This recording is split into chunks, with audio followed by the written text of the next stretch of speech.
That night, he called me a mistake and she just looked away. I kept the evidence for 12 years, silent as a bruise that never fades. Then came the day I forced them both to face the truth right as they raised their glasses in celebration. The champagne fizzing in crystal flutes, the string lights casting shadows on their smiles, and me standing there with a remote control that would shatter everything they'd built on my silence. My name is Naomi Carter, and I've been collecting evidence of my own abuse like some people collect stamps. The early engagement dinner for my sister Sloane was supposed to be intimate, just family and a few close friends at Roy's favorite steakhouse in downtown Riverton. I sat at the far end of the table, watching him work the room with that practiced charm that fooled everyone. Roy Halder, my stepfather for 14 years, businessman, community pillar, and the man who'd made my childhood a carefully hidden hell. Another toast. Roy's voice boomed over the clinking silverware. His face was flushed from his third scotch, tie loosened just enough to seem relaxed. To my beautiful daughter Sloane and her wonderful fiancé Marcus. My beautiful daughter. Never both his daughters. I raised my water glass a half-second late, and his eyes caught mine across the table. That familiar sneer twisted his mouth. Some of us, he said, voice dropping but still audible to the whole table. Are blessed additions to a family, others. His gaze stayed locked on mine. Well, others are just mistakes their mothers made. The table went silent. Aunt Carol's fork stopped halfway to her mouth. Marcus shifted uncomfortably in his chair. And my mother, Marla, sitting right next to Roy, suddenly found something fascinating to study in her salad. Roy, I said quietly, setting down my glass. That's enough. Enough. He stood up, swaying slightly. You dare tell me what's enough in my own celebration? You ungrateful little... I said that's enough. I stood too, my voice steady despite my racing heart. You're drunk. Sit down. The slap came fast, his palm cracking across my left cheek with enough force to turn my head. The sound echoed through the private dining room like a gunshot. Gasps rose from the guests. Sloane's hands flew to her mouth. Marcus half rose from his chair. And my mother. She turned her head to look out the window at the Riverton skyline, as if the city lights were the most captivating thing she'd ever seen. Know your place, Roy hissed, his breath reeking of scotch and prime rib. You're nothing but a burden I took on out of pity. I touched my burning cheek, feeling the heat spreading under my fingertips. But I didn't cry. Not anymore. Instead, I reached into my purse for what everyone would assume was a tissue. My fingers found the pen-shaped voice recorder I'd started carrying for work at Lumen Path Outreach, where documenting client interactions was standard protocol. The tiny red light was on. It had been recording since Roy's second drink. Excuse me, I said, my voice eerily calm. I need to use the restroom. I walked out with my head high, past the stunned faces, past my mother's determined ignorance, past Roy's satisfied smirk. In the hallway, I pulled out the recorder and checked the display.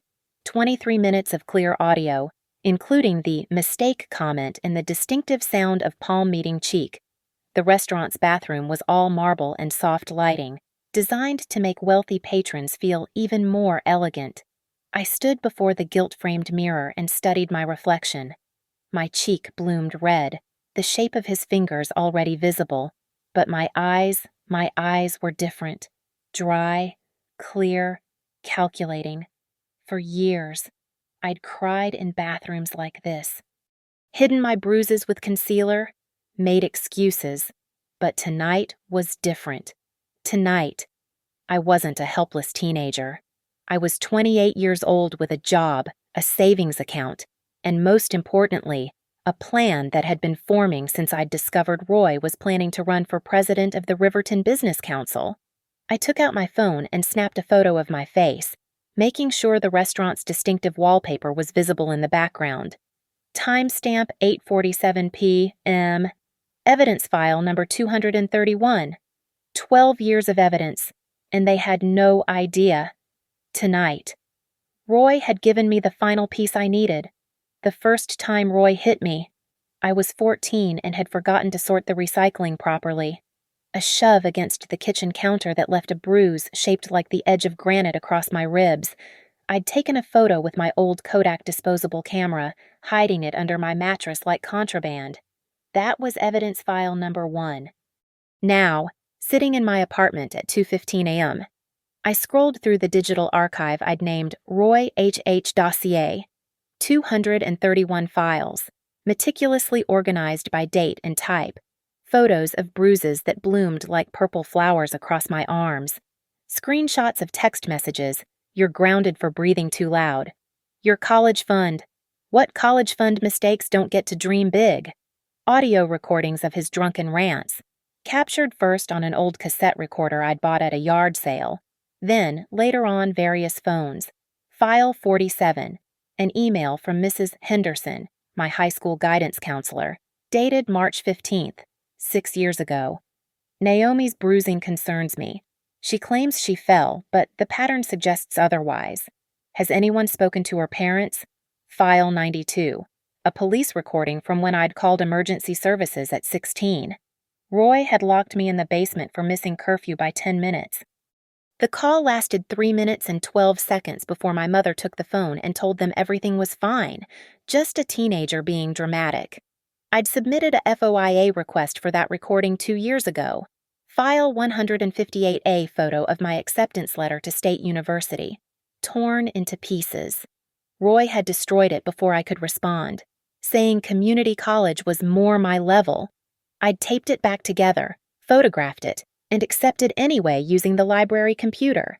The physical evidence lived in a safety deposit box at Riverton Credit Union, but everything was backed up in 3 cloud services under different names. I'd learned to be thorough at my job, creating paper trails for our outreach programs. Those skills translated perfectly to documenting my own case. My phone buzzed, a text from my mother. You need to apologize to Roy. You embarrassed him tonight. I almost laughed. 14 years of bruises, and she was worried about his embarrassment. But I saved the screenshot anyway. File 232. Another buzz. Sloan this time. Why do you always have to ruin everything? This was supposed to be about me. File 233. I pulled up the email I'd been drafting for months. Addressed to 3 recipients, Officer Daniel Keegan, my high school classmate now working at Riverton PD, Mira Dunst, the pro bono lawyer I'd met through LumenPath, and, surprisingly, Aunt Lydia, my mother's estranged sister who'd moved to Oregon after a spectacular fight with Marla about enabling that monster you married. The subject line read, 14 years of documentation, ready to proceed.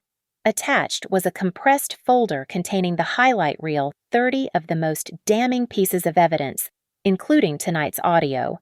Enough to establish a pattern, not enough to overwhelm. Mira had coached me on this during our confidential consultations. My fingers hovered over the send button. Once I did this, there was no going back. Roy would fight dirty.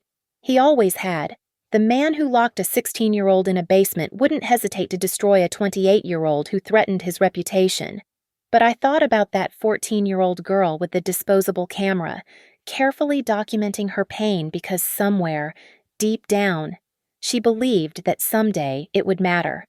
That someday, someone would have to look at the evidence and acknowledge what happened in that house while my mother studied wallpaper patterns and made excuses. I hit send. Then I opened a new document and began typing. Timeline of Roy Halder's presidential campaign for Riverton Business Council announcement scheduled 2 weeks. Major donors gala. 3 weeks Sloan's engagement party official. 4 weeks election. 6 weeks window of maximum impact. Week 4. If Roy wanted to play the part of respectable businessman and community leader, I'd make sure his audience got the full show. Every brutal scene, every hidden act. And this time, my mother wouldn't be able to look away. The evidence was no longer just about justice. It was about timing. Roy Halder had built his empire on 2 things, regional construction contracts and a carefully crafted image as Riverton's most devoted family man. His company, Halder Construction Solutions, employed 300 people and had its logo on half the commercial developments in the city.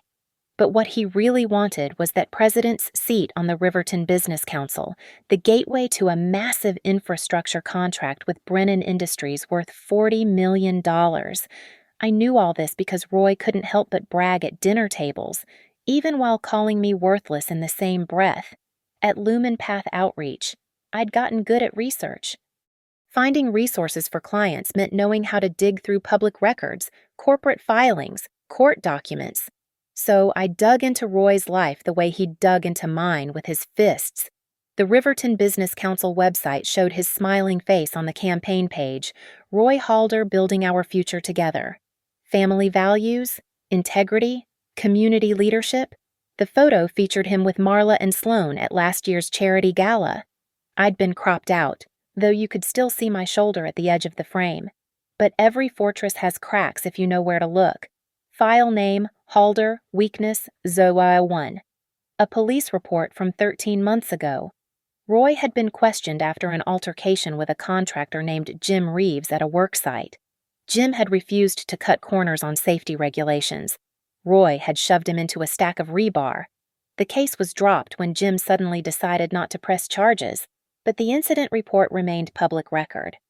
I'd found it through a FOIA request to Riverton PD, buried in a batch of 300 other documents. File name, Halder, weakness, Zozo 2.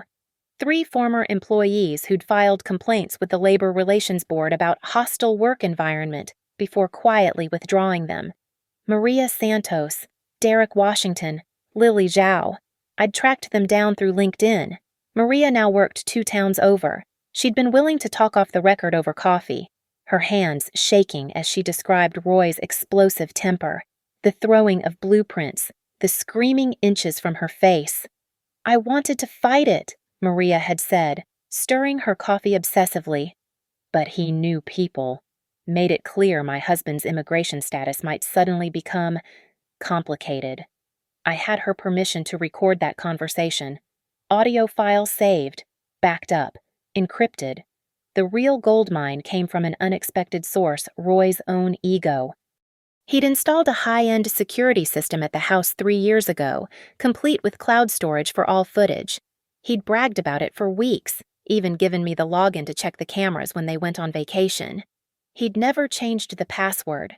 File name, Halder weakness, Zozo03. 12 video clips from the past year. Roy stumbling drunk through the front door at 3A, Mem. Roy throwing a beer bottle at the wall when his team lost. Roy grabbing my mother's wrist hard enough to make her cry out, though the camera only caught audio. Each clip carefully downloaded and dated. But the crown jewel was something Officer Keegan had mentioned when I'd reached out to him last week. There's been talk, he'd said quietly over burgers at a diner outside town. Some of the guys have been called to your address multiple times. Domestic disturbances. Your mom always says everything's fine, so nothing gets filed. But there's talk. Captain Morrison doesn't like it. Says it looks bad, all these calls with no reports. How many calls? I'd asked. 17 in the last 5 years. 17 times neighbors had been concerned enough to call the police. 17 times my mother had smiled and lied. But the call logs existed. The dispatch records existed. Patterns existed. I'd also found Aunt Lydia on Facebook. She'd responded to my message within an hour. I've been waiting 15 years for you to reach out. Whatever you need. Your mother chose that monster over family. But you didn't have a choice. I have photos from that last Christmas. The bruises on your arms. I kept them because I knew someday you'd need them. File name, Halder weakness, Zo04. Photos from Christmas 12 years ago. My arms mottled purple and yellow. Lydia's time-stamped camera marking December 25th at 6:13 p.m. Roy thought he was untouchable. He had money, connections, my mother's silence. But he also had a documented history of violence, a pattern of intimidation, and a presidential campaign that depended entirely on his image. His campaign slogan was, "Building our future together." I was about to show Riverton exactly what kind of foundation he'd built his life on one bruise, one police call, one terminated employee at a time. And the beauty was, I wouldn't have to lie or exaggerate. The truth, properly presented, would be enough. The business council election was in 6 weeks. His reputation would be in ruins in 4. Mira Dunst's office smelled like coffee and old legal books. She spread the documents across her desk like a general planning an invasion, her reading glasses catching the afternoon light. She was 43, sharp as glass, and had spent 10 years prosecuting domestic violence cases before switching to pro bono work. "The legal route is clear," she said, tapping the police report from dinner. "We file for a temporary restraining order first. With this much documentation, no judge will deny it. But Naomi," she looked up at me, "legal victories happen in courtrooms. Real justice. That's messier." "I know," I said. "That's why I need both layers." Layer 1. The legal framework. Mira walked me through it with surgical precision. File the TRO request 2 days before Sloane's official engagement party. Time it so Roy would be served the morning of the event. He couldn't react violently without violating the order, and he couldn't skip the party without destroying his campaign image. "The 17 police calls are crucial," Mira explained. "They establish pattern behavior, combined with your photos, recordings, and witness statements. We're looking at potential criminal charges: assault, battery, false imprisonment for the basement incident. Officer Keegan would be ready with backup at the party. Just in case Roy decides to test the order," he'd said. "Guys like him always do." Layer 2. Controlled public exposure. This was my design, refined with help from an unexpected source, Marcus, Sloane's fiancé, who'd cornered me after the dinner disaster. "I saw everything," he'd said quietly in the parking lot. "I've been seeing it for months. The way he treats you, how your mother pretends. Sloane won't listen to me, but I can't stand at that altar knowing I did nothing." Marcus worked in event planning. He knew the AV team hired for the engagement party. One phone call and I had a meeting with Tech Crew Productions. The contract was simple. I was surprising my sister with a childhood memories video. They'd cue it up to play on the main screen, triggered by my remote. Completely legal. I even paid the invoice $300 for special presentation services. The video took me 3 days to edit. 6 minutes and 42 seconds of carefully sequenced truth. Opening happy family photos, the kind Roy loved to display. 5 seconds each. Transition audio of Roy's voice, crystal clear. Others are just mistakes their mothers made. The slap. My mother's silence captured in dead air. Evidence cascade photos of bruises, dated and numbered. The emails from Mrs. Henderson. Aunt Lydia's Christmas photos. The security footage of Roy drunk and violent. Each image held for exactly 3 seconds, long enough to register, not long enough to look away. Witness statements: Maria Santos. Face blurred, voice clear. "He said he'd have my husband deported if I didn't withdraw the complaint." 2 more employees, similarly protected. Aunt Lydia, unblurred and angry. "My sister enables a monster. I have 13 years of photos showing what he did to that child." The climax. A grid showing all 17 police calls, dates, times, always the same address, always dismissed. The closing. My face from tonight, cheek blazing red, staring directly at the camera. No words needed. I also drafted a press packet. Executive summary of the evidence. Links to the full video. Contact information for Mira as my legal representation. Everything a journalist would need for a story. The subject line: Riverton Business Council candidate has documented history of domestic violence. The packet would go to 3 recipients: Jenny Park at the Riverton Gazette, who'd won awards for her investigative reporting, the Ethics Committee of the Business Council, and Brennan Industries Corporate Communications Department. They wouldn't want their $40 million contract associated with this scandal. "You're destroying him," Mira observed, no judgment in her tone. "No," I corrected. "I'm documenting him. He destroyed himself every time he chose violence." The plan was synchronized down to the minute. At 8:30 p.m. on party night, Roy would be midway through his toast.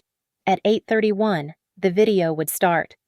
At 8:32, while the room was still reeling, the press packet would hit inboxes. At 8:33, if Roy took a single step toward me, he'd violate the TRO and Keegan would arrest him in front of everyone. "What about your family?" Mira asked. "Your mother, your sister." "They've had 14 years to choose," I said. "They chose him." She nodded slowly. "The TRO filing is ready. Once we submit this, there's no stopping it." I thought about that 14-year-old girl with her disposable camera, promising herself that someday the evidence would matter. I thought about every night I'd bitten my pillow to muffle my crying so Roy wouldn't have another reason to rage. I thought about my mother, looking away at dinner while my cheek burned. "File it," I said. The first warning came at 5:43 a.m., 3 days after I'd filed the papers. My doorbell rang repeatedly, followed by pounding that shook the frame. By the time I reached the peephole, whoever it was had gone. But they'd left a message my car tires, all 4, slashed clean through. I documented everything, photos from multiple angles. The security footage from my building showing a figure in a hoodie, filed a police report, added it to the dossier. Evidence files 240 through 45. My mother called that afternoon. Her voice was ice. "You need to withdraw whatever you've filed," she said without preamble. "You're destroying this family." "Roy destroyed this family the first time he hit me," I replied. "You were always dramatic, a difficult child. Roy took you in when your real father wanted nothing to do with us. He beat me, Mom. He disciplined you. There's a difference." "Is there? Should I send you the photos? The recordings? If you go through with this," she cut me off. "You're no longer my daughter. I'll testify against you if needed." "Tell everyone how you've always been troubled, making up stories for attention." The line went dead.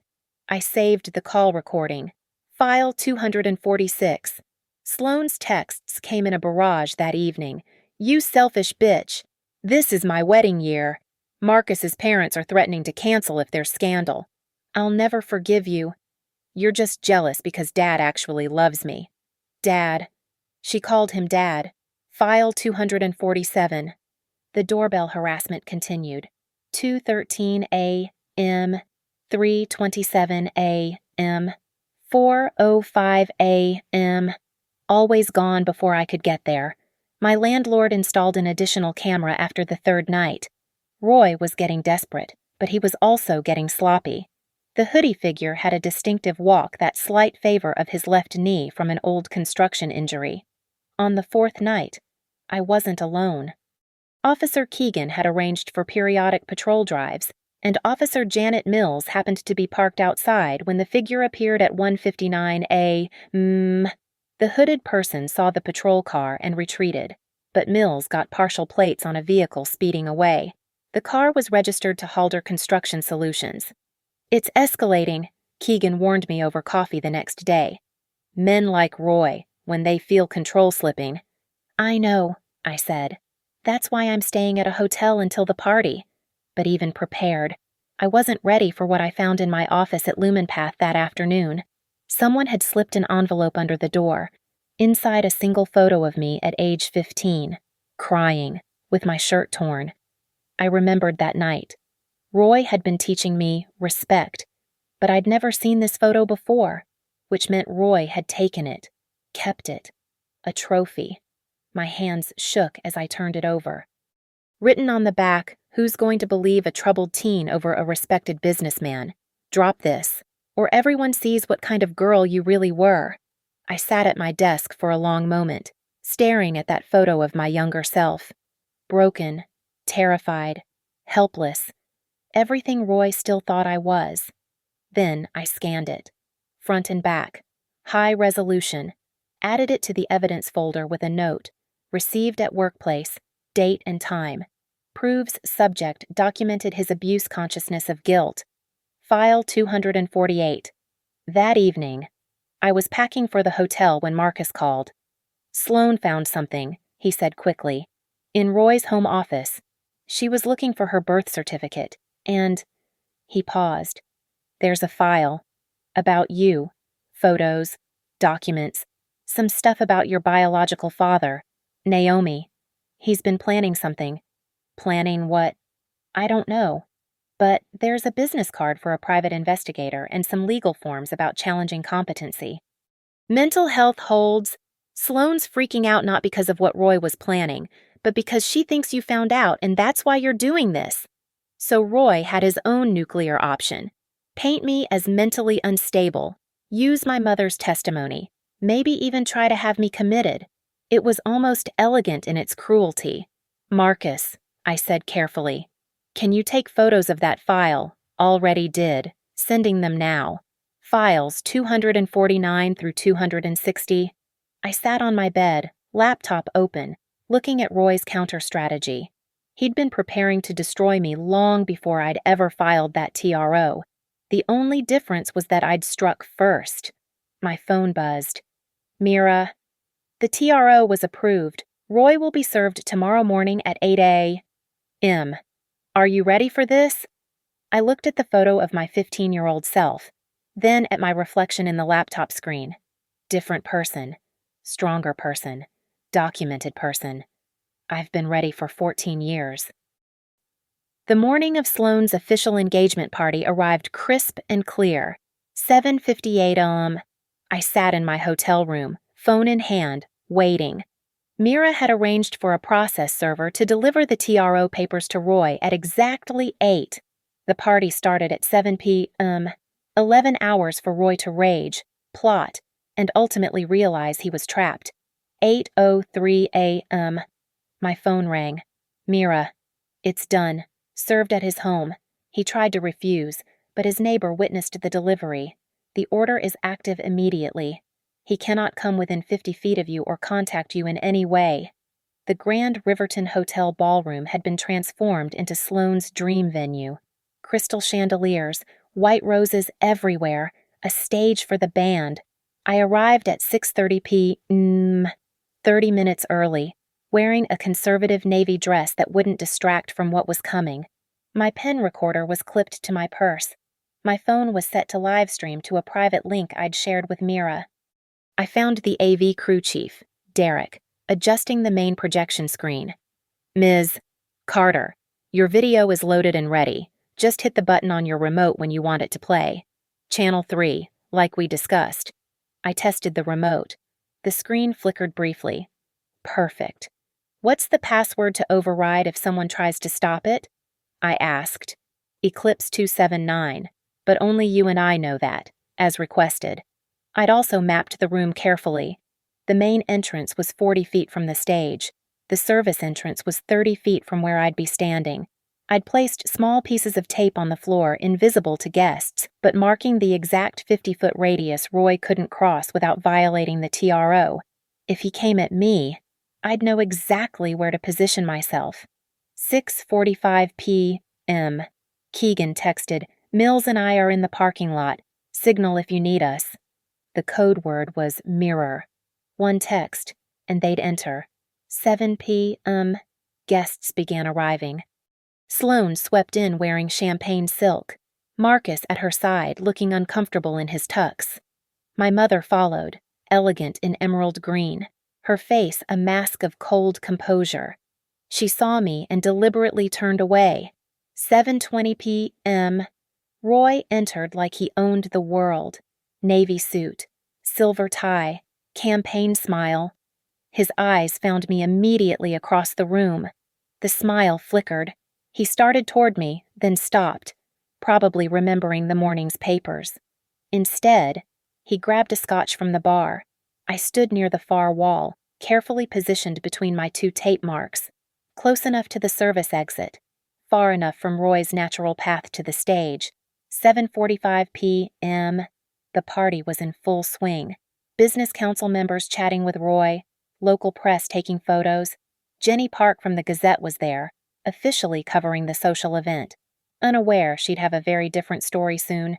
8:25 p.m. The band stopped. Roy took the microphone, tapping it for attention.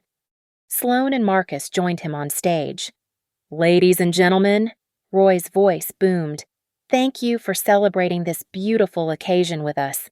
You know, family is everything to me." I gripped the remote.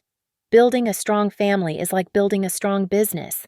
It takes dedication, values, and sometimes— He looked directly at me. Hard choices about who belongs and who doesn't. My thumb found the button. But tonight is about my beautiful daughter Sloan, who has always been the pride of Click. The screen behind him illuminated. The happy family photos began cycling, 5 seconds each. Roy turned, confused. Sloan smiled, probably thinking this was Marcus's surprise. Then the audio kicked in. Roy's voice, crystal clear through the ballroom speakers. "Others are just mistakes their mothers made." The slap, the sharp crack echoing. The room froze. Sloane's smile vanished. My mother's champagne glass slipped from her hand, shattering on the marble floor. The photos began. Bruise after bruise. Date stamps. Medical reports. The grid of police calls filled the screen. Maria Santos's testimony played. "He said he'd have my husband deported."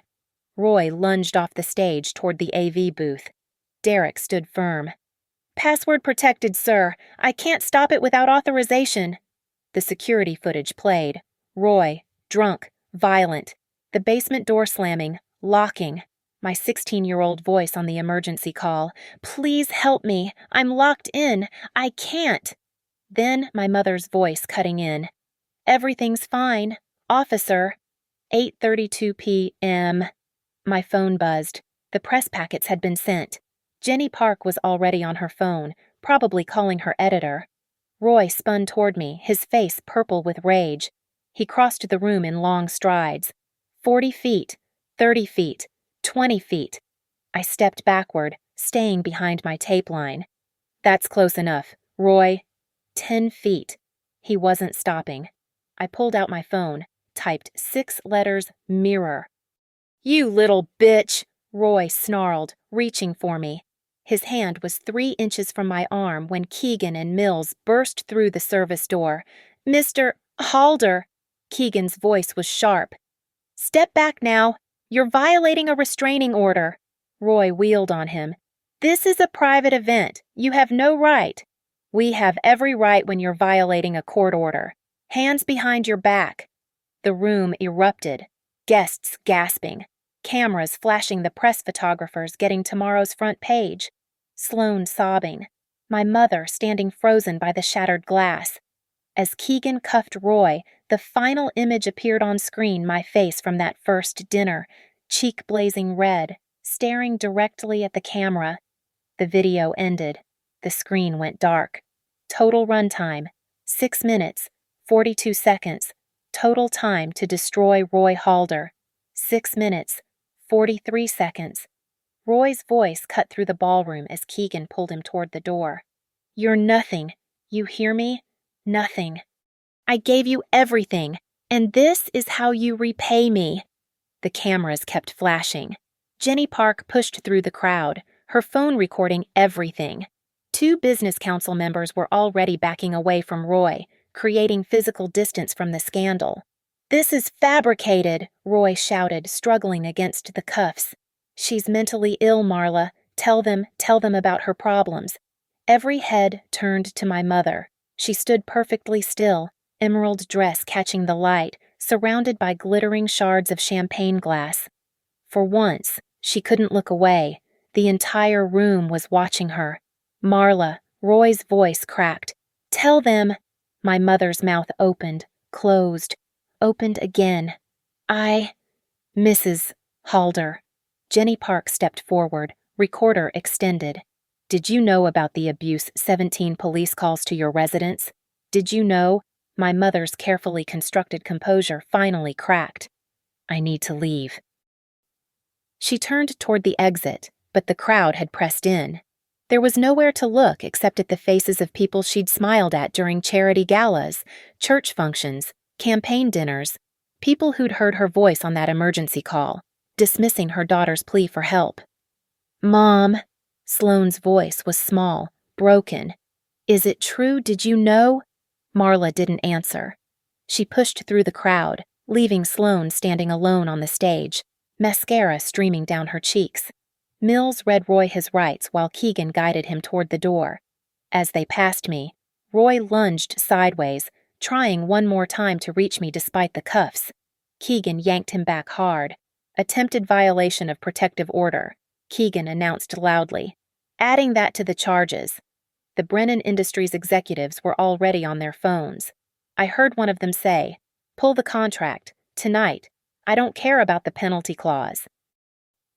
The Business Council president, Harold Morrison, approached the microphone Roy had abandoned. "Ladies and gentlemen, I think it's best if we conclude tonight's event. The council will be meeting in emergency session Monday morning." The crowd began dispersing, but slowly, everyone craning to see more, whisper more. I heard fragments. "Always thought something was off. Those poor girls. 17 times the police came. The mother knew the whole time." Marcus had his arms around Sloane, trying to guide her off the stage. She was shaking uncontrollably. When she saw me, something shifted in her face. Not forgiveness, not yet. But for the first time in 14 years, she actually looked at me, really looked, saw the bruises that had always been there, hidden under makeup and long sleeves and silence.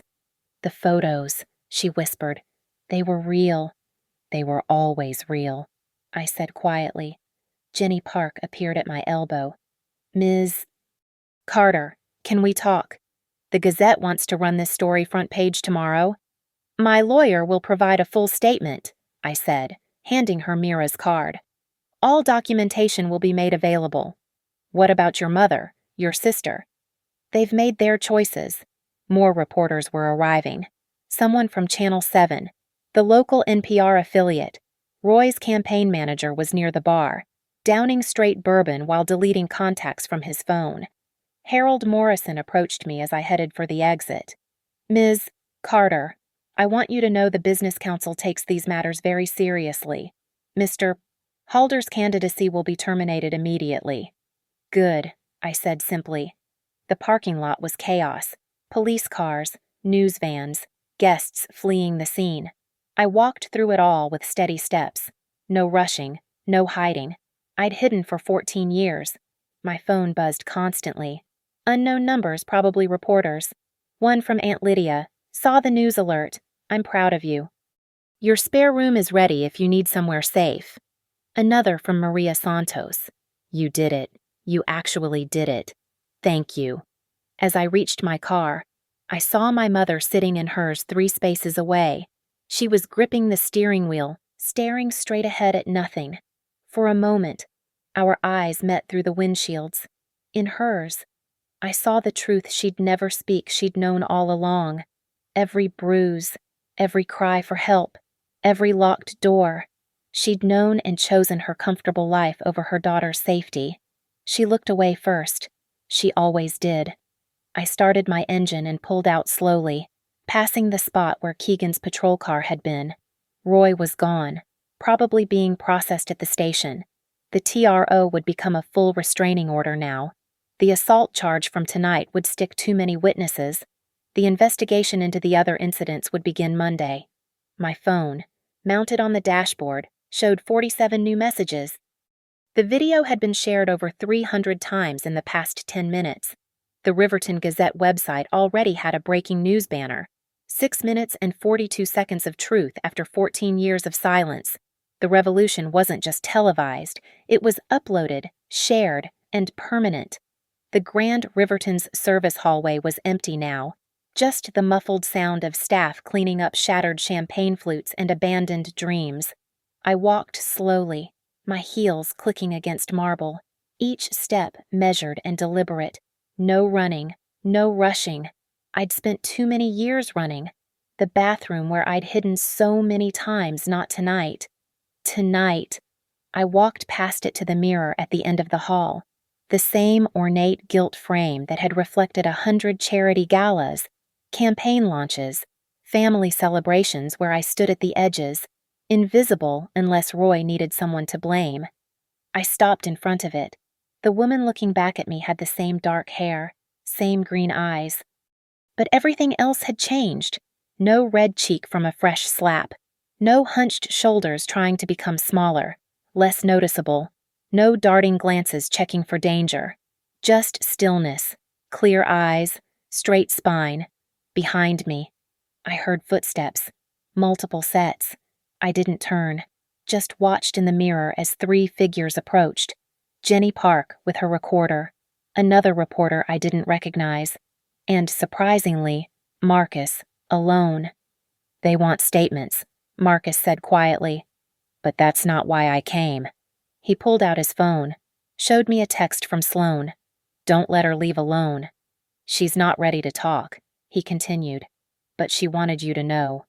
She's going to therapy, starting tomorrow.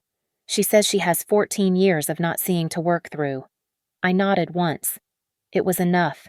It was a beginning. "Ms. Carter." Jenny Park stepped forward. "The story's already gone viral. 300,000 views in the last hour. The state attorney's office has announced they're opening a formal investigation. Roy's being held without bail until his hearing Monday." "Good," I said. "Don't you want to know what happens next?" the other reporter asked. "The trial, the sentences, the—" "No." I cut him off. "I know what happens next. I wake up tomorrow in a world where Roy Halder can't touch me, where my mother can't pretend anymore, where the truth isn't hidden in a safety deposit box waiting for someday. That's what happens next." Marcus handed me an envelope. "From the Business Council. Harold Morrison asked me to give this to you personally." Inside was a letter of commendation for courage and a check for $5,000, the reward for reporting corporate misconduct that the council apparently offered but never advertised. I folded it carefully, tucked it away. Blood money, in a way. Or maybe just the universe balancing its books. The reporters wanted more, always more, but I was done talking. I walked back through the ballroom one last time. The screen was dark now, but I could still see it all playing out, every image, every sound, every second of truth delivered at exactly the right moment. The valet brought my car around. As I waited, I saw my mother's car still in the same spot, engine off now, just sitting in the dark. Sloan and Marcus were by the valet stand, her head on his shoulder. She looked up as I approached my car, and for just a moment, our eyes met. No words, not yet, but acknowledgement of what was, of what had been allowed to be. I drove home slowly, taking the long way through downtown Riverton, past Roy's campaign headquarters where workers were already removing his posters, past the construction site where his company logo would soon be replaced, past the house where I'd grown up, where 17 police calls had been dismissed, where a mother had chosen blindness over her daughter's bruises. I didn't stop at any of them. My apartment was quiet, untouched by the chaos of the evening. I set my keys on the counter, kicked off my heels, and walked to my bedroom. The safety deposit box key was in my jewelry box, almost unnecessary now. The evidence had served its purpose. 14 years of documentation compressed into 6 minutes and 42 seconds that changed everything. I caught my reflection one more time in the bedroom mirror. No 14-year-old girl with a disposable camera. No 28-year-old woman with revenge plans. Just Naomi Carter, standing straight, breathing free, finally visible after years of being told I was nothing but a mistake. The mirror showed truth now, not bruises hidden under makeup, not fear disguised as shyness, not silence mistaken for peace, just truth. Clear, documented, uploaded, and shared with the world. I turned off the light and lay down in bed, my phone finally silent. Outside, Riverton continued its Saturday night rhythms, unaware that in one ballroom, in 6 minutes and 42 seconds, a 14-year war had finally ended, not with apologies that would never come, not with the love that was never there, but with truth, witnessed, recorded, undeniable. And that was enough. Thank you for listening to this story of truth finally coming to light. I'd love to know where in the world you're listening from. Drop a comment and let's connect across continents and time zones. If this story resonated with you, please subscribe to hear more narratives of justice and redemption, and share your thoughts below. Your perspectives and experiences make these stories real and remind us we're never truly alone in our struggles.